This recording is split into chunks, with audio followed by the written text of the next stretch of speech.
Welcome to Talk Birdie To Me. This is Australia's most popular golf podcast, with former world number 16 Nick O'Hearn, the only player to beat Tiger Woods twice in match play, and tour pro Mark Allen, who played professional golf around the world for 15 years, including a British Open. We're coming from our studio at Titleist and FootJoy headquarters.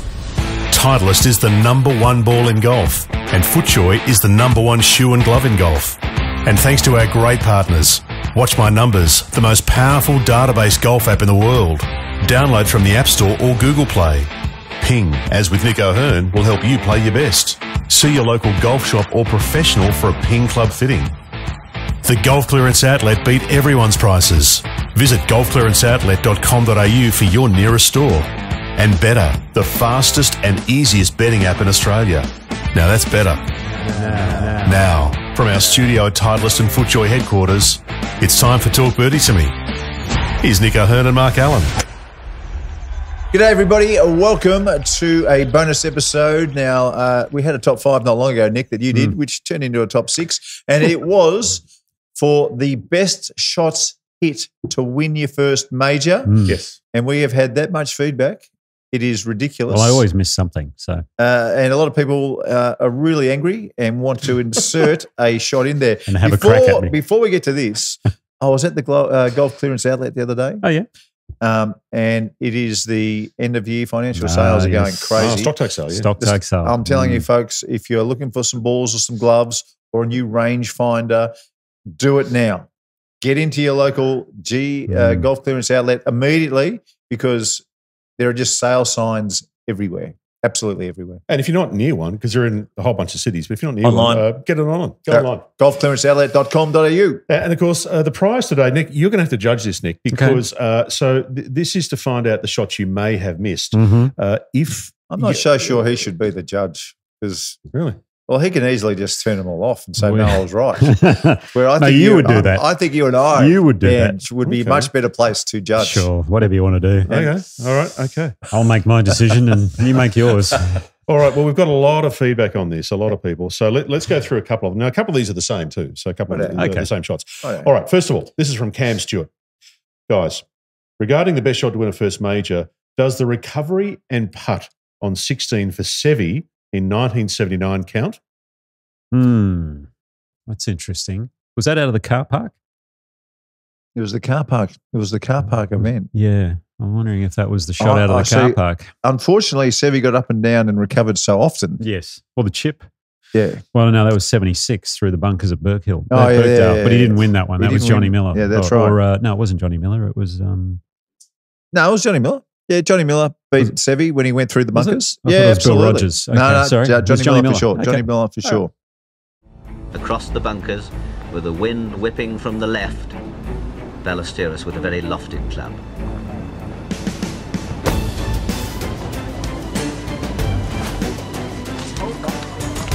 And it's a good one. He's got it onto the putting surface.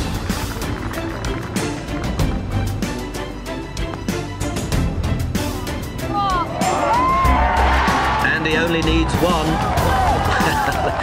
Well, the golfing gods really are with the smiling Spaniard today. Seve's up and downs, they all, because there were so many. Yeah.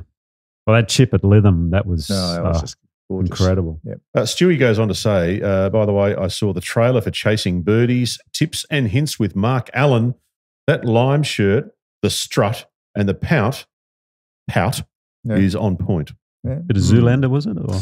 Yeah, there's a bit of blue steel involved. Absolutely. It's such a good movie. Such a good movie. Okay, a couple more here. Pete Nash has said, what about Bubba at Augusta on 10, the playoff against Louis? Also, it was his first major. Also from Ant, Bubba's sweeping hook with a wedge at the 2012 Masters. Also from Brad, love the pod, Bubba's hook shot, 2012 Masters playoff versus Louis. The best shot ever to win his first major. A lofted club, seriously lofted. He told me on the range he hit a wedge, slightly helping, 176 yards on the range. So with a bit of adrenaline, he might get 190. Yeah, this is 155.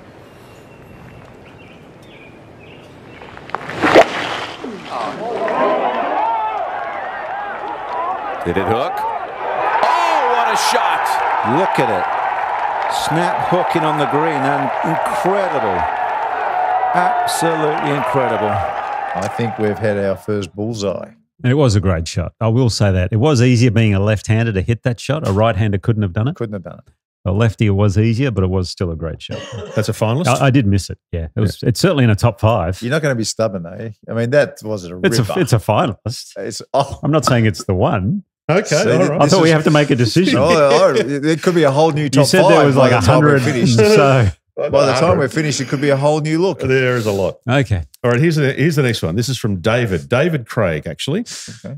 G'day, guys. Further to your top 5 shots in the final round by first-time major winners, my vote, Corey Pavin's forward into the 18th, 95 US Open, Shinnecock. What a shot for a short hitter in a clutch moment.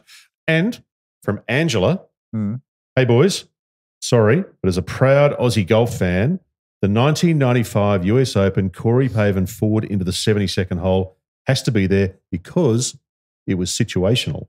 It can't not be in the top 5. Situational. Situation. Could you have beaten Greg Norman? Why was it situational? I think it locked the door, basically. When he hit that shot, he basically won the tournament because he got 2-putt from there, I think. Can you remember the irons he was using that week? Oh, those the horrible. most disgusting irons. The anti-shanker. Oh, they were the most horrific, horrible Cleveland irons. It had a heel. The hosel went into the face. Yeah. How they were anti-shank, I don't know. So disgusting. Yeah. Now, no, they're offset. That's right. Yeah, it was just the horrendous. Now, if reverse offset. If you hit one of those into the last, I'd be with you. But it was just a forward. And, went to whatever. Another finalist? I'm on Nick's side. It was a great shot. I don't think they'll squeeze in. It was a great shot. Okay. Beautifully struck there, right at the flag. Watch out for this one. This is a shot of his life. Angela had another suggestion too. Okay. Just in case you didn't like Corey's. Ogilvy, 2006 US Open. Chip in. The pitch shot on the 72nd. How he'd even try that filthy little spinner. Unbelievable pressure. That one must be top 5. Yep. That was the first time I'd ever heard a professional golfer talking about using the bounce because they'd been working on that particular pitch, he and Dale Lynch. Correct. Using the bounce. The first time I ever heard that term. And you're right. But the putt, that was a quick right. Was it right to left or left? Right, it was a quick to left. Putt. But the chip in on 17 was the one that actually almost meant more because if he doesn't chip in on 17, he's not going to win. Mickelson, Monty, and Ogilvy, the 3 principals in a late Sunday drama that defied logic. Montgomery in his 58th major with a 60-foot birdie putt to tie for the lead. Ball moved pretty hard to the right at the end. How about this one for Colin Montgomery? Oh, my goodness. One group behind at the par 4 17. Ogilvy long and left, playing 3. The line's good. The line's good. Home. What a par. That's Ogilvy.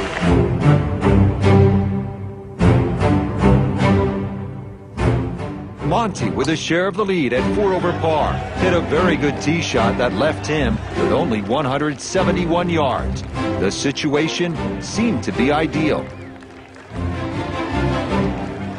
I switched from a 6 to a 7. I thought adrenaline would kick in. I usually hit the ball about 10 yards further. In that circumstance, I just caught it slightly heavy and it went slightly right. That was all. It was a poor shot. There's no question about that. I put myself in a poor position. Ogilvy sitting 1 shot back of Mickelson at 5 over par. Hit what looked to be a superb drive at the final hole. But the result was unfortunate. It wasn't in a divot. It was at my end of the divot, the tee end of the divot, so it didn't really affect how I hit the ball. It might have just slowed the ball down a bit because of the sand. But even so, in the air, I thought it was going pretty close. I have to say, I was pretty happy with my second shot. So I just thought, we'll get this up and down and I'll lose by a shot, That's what I thought. So I had a good chip shot. It was a tricky chip shot. I had a good chip shot, and then I make the putt, and I thought, well, the second in the Open's pretty good, And so Phil Mickelson held a 1-shot lead with 1 hole to go. I just tried to go to that little bread and butter kind of carved slice that I use at like 13 at Augusta and some other holes, and overcut that. I had a good lie. I had to hit a big carving slice around the tree. If I hit it in the gallery and it doesn't cut, I'm fine. I can still make bogey, maybe even par. And I ended up hitting the tree. I thought I'd just put the 3 iron on the green, or if not, right around it to get up and down. It's the third. Forward. Get him! He's going to have it way left. He's going to try to get it up and in from, well, it's got the front left bunker. Fried egg in there. It is just implanted in that bunker, and Ogilvy has been watching all of it. This is a nightmare right here. I don't know what happened on those bunkers. I've never seen that much sand all week. I still am in shock that I did that. I just can't believe that I did that. I am such an idiot. It was an understandably harsh criticism, for Phil Mickelson's mistake changed the course of golf history. How unfortunate, you win a US Open. Wouldn't it be great to, on your 60th birthday or your 70th birthday, everyone's around and go, come on, we'll put it on. Watch the highlights. But you only see him hit 3 or 4 shots in that last round. You only see him because he came from the clouds. It's mostly about Phil, yeah. Such a shame. So finalist or not? Chip, it was just a chip. Jeez, Angela's striking out here. Sorry, Angela. Just a chip. All right, Tim Martin has said, surely there's room for Paul Lawrie in the 99 Open at Carnoustie. 10 shots off the lead when he teed off the 18th hole. 229 yards, 4 iron to 4 feet. Massive pressure. That was in the playoff, right? Was that the final hole of the playoff? He hit a ripper in the last. Yeah, he did.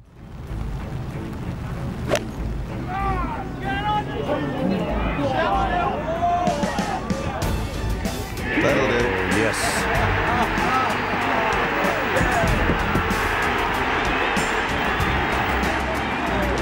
Shot of the day. Wonderful. Lawrie's the winner. But, I mean, I don't look at that tournament. It's John Vandervelt's collapse more than anyone's great shot. Yeah, it kind of needs to be why it happened. And again, I guess going back to Geoff's win, it was kind of because Phil collapsed on the last as well, didn't he? And Colin Montgomery collapsed on the last as well. Come on. Brought a smile to your face. Get that in there. Brought a smile to your face.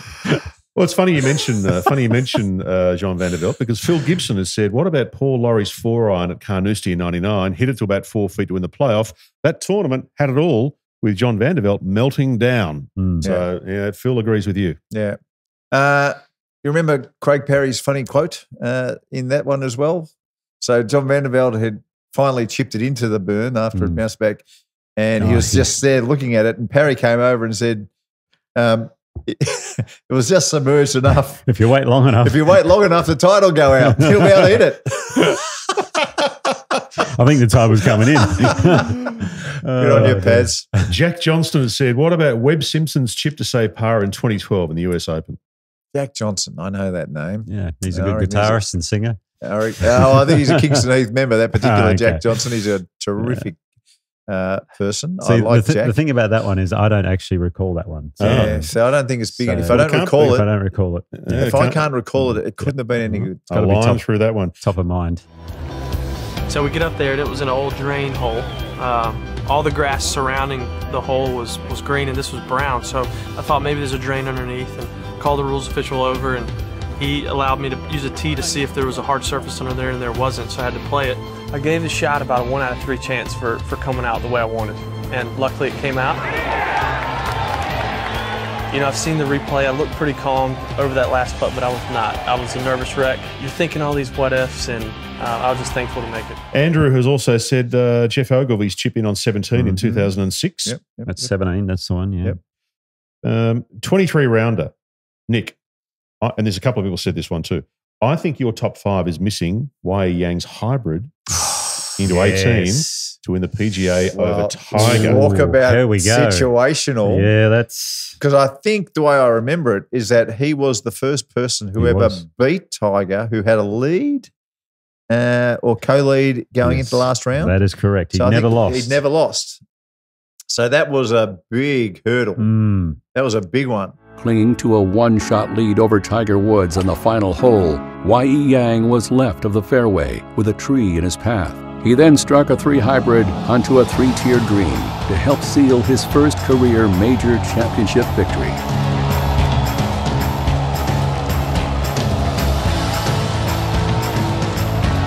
Okay, put that one in there. Well, Dave Morrison said the same thing. Y.E. Yang's second shot on the 72nd, 2009, beating T. Woods. Yeah. Okay, we've got two finalists. Well, as in two shot finalists. Two that are a chance to break into his top five. Far, yeah. All right. This one from Ben. Hey, fellas. Nick, after you brought us some bad memories with the Sharks' major heartbreaks, I wanted to mention an Aussie you missed in your great shots for their first major. How could you forget Cam Smith's up and down on the road hole at St Andrew?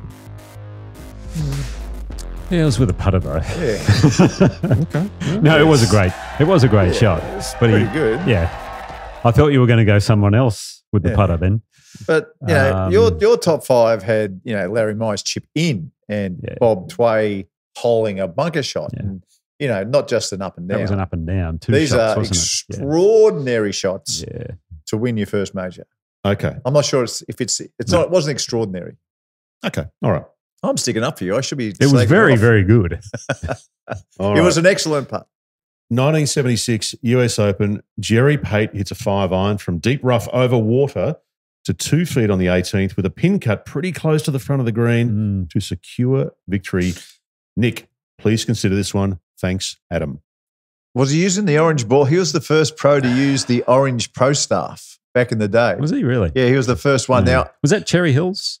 I think it was Cherry Hills. Yeah, I think you might be right. I think so. He stiffed it on the last. Completely stiffed it, and that won him the tournament. But was he doing it with an orange ball? No, I don't think he was. No, I don't think they would have had it back in 1976. Well, hang on, Caddyshack. I want some orange balls. That was made in 76. Everything relates back to Caddyshack. Well, it must have been close. Must have been close. Yeah. 4. That's a fine shot. Oh! I should have yelled 2. Why don't we walk this off, sir? Oh! So does Jerry Pate make? I'd have to go back and watch it again. So again, it's not. I know that I've heard of it, and I think I've seen it. Let me see if I can find it. I've seen it somewhere. Let me see it is a great shot. I'll tell you what. You Let's dig have it a out. look. Have a look at that in the turn, and we'll come back. And there's a big one. Big one. Okay. After the turn. All right. We'll come back good. after this. Okay.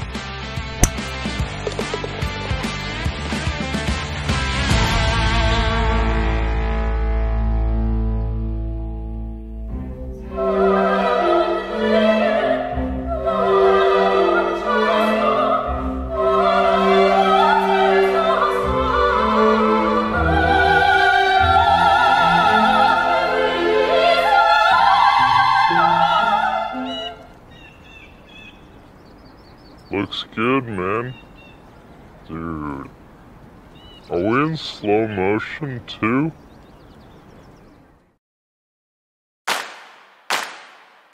We're live from our studio at Titleist and FootJoy headquarters. We all know the number one ball in golf is Titleist and the number one shoe and glove in golf is FootJoy. We're here thanks to the Golf Clearance Outlet. They beat everyone's prices. Ping will always help you play your best. Turn your bogeys into birdies with the Watch My Numbers app. And Better, the fastest and easiest betting app in Australia. That's Better. Now, back to Talk Birdie To Me. Here's Nick and Mark.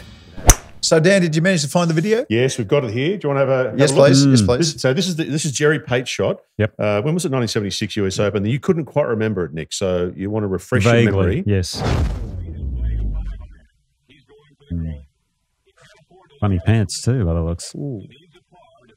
Good lie. Who's the commentator there? He's very famous. How good's the swing? Oh wow. Fly line. Okay. All right. That's got to go in there. Oh, wow. That's a contender. It's a contender. Yeah, okay. It's a contender. Well, we've got three now. What do you got, Bubba? Bubba, Y.E. and Jerry.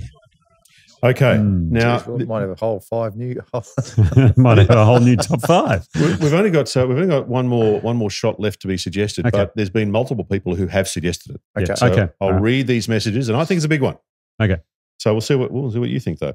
Nick, first of all, regarding the best shots ever to win a major for the first time, love the show, boys. But Nick, I cannot believe you have left out the great Adam Scott.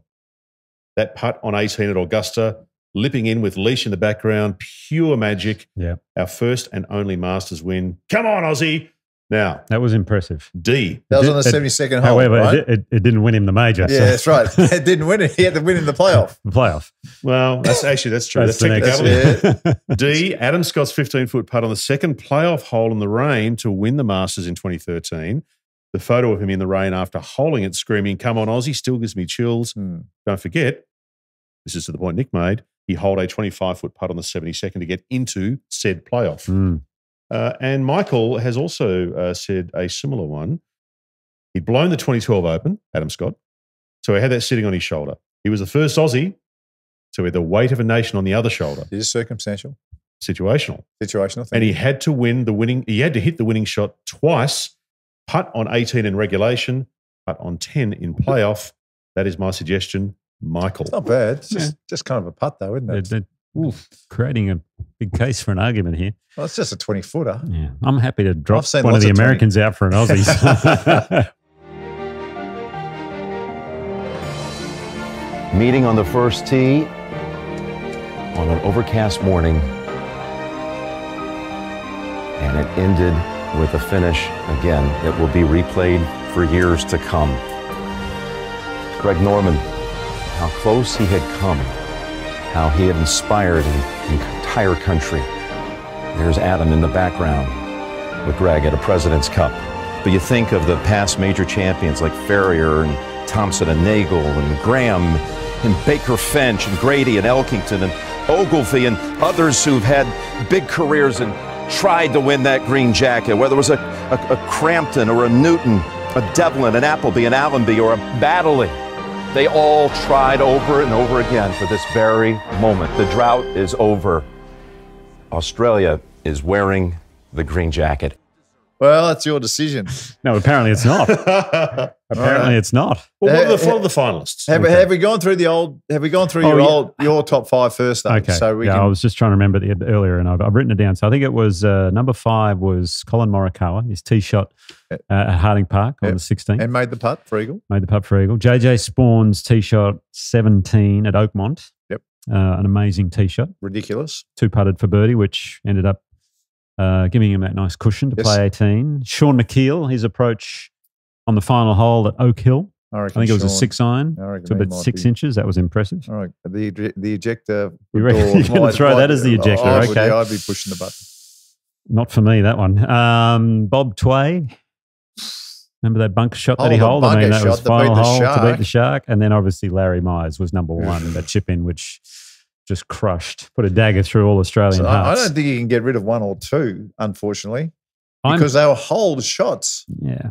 I'm thinking it's either got to be, I've got to get rid of either Morikawa or JJ Spawn. Oh, JJ Spawn? No, surely not. Okay, well, I'm just saying. What, McKeel was a 7-iron to 2 feet?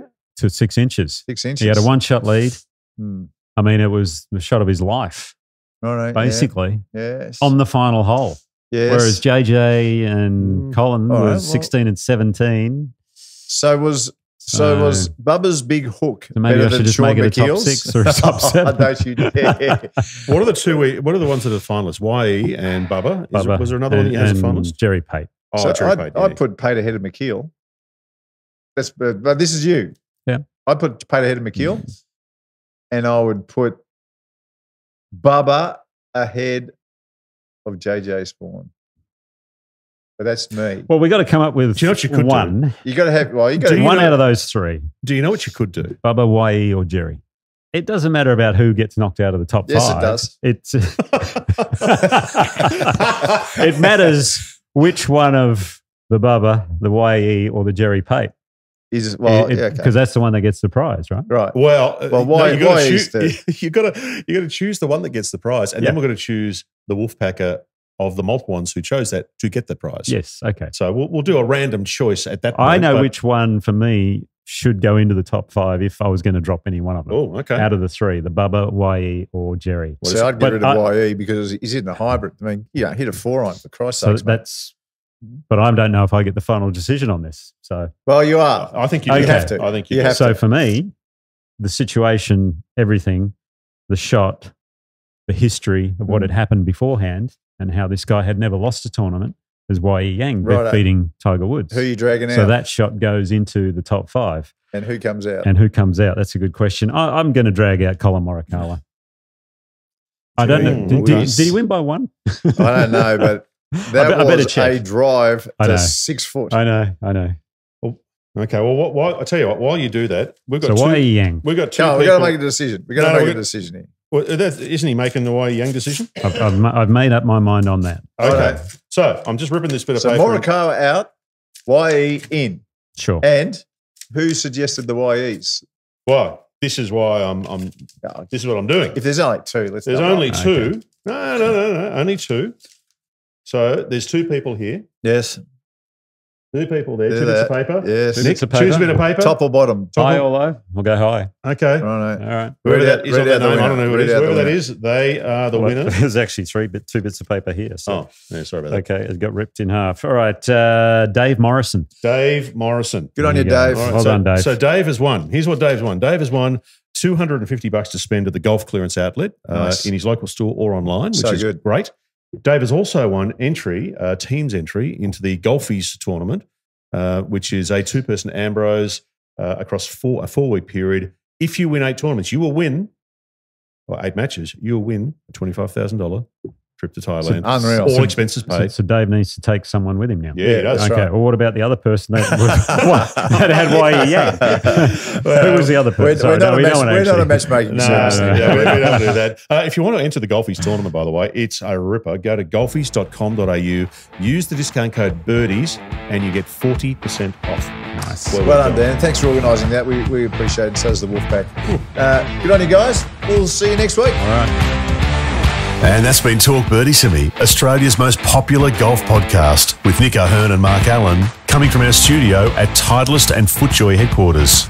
As everyone knows, Titleist is the #1 ball in golf, and FootJoy, the #1 shoe and glove in golf. Wherever you get your podcasts, make sure to subscribe, maybe leave a review, and we'd love you to share the pod with a friend who loves their golf.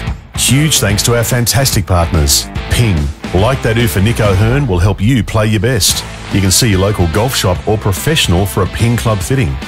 The Golf Clearance Outlet always beat everyone's prices. Visit golfclearanceoutlet.com.au for your nearest store. Watch My Numbers is the most powerful data-based golf app in the world. You can download from the App Store or Google Play. And better, they've got the fastest and easiest betting app in Australia. Download from the app stores today. Now that's better. Keep in mind, what are you really gambling with? But for now, from our studio at Titleist and FootJoy headquarters, thanks for being a part of the show. We'll see you next time.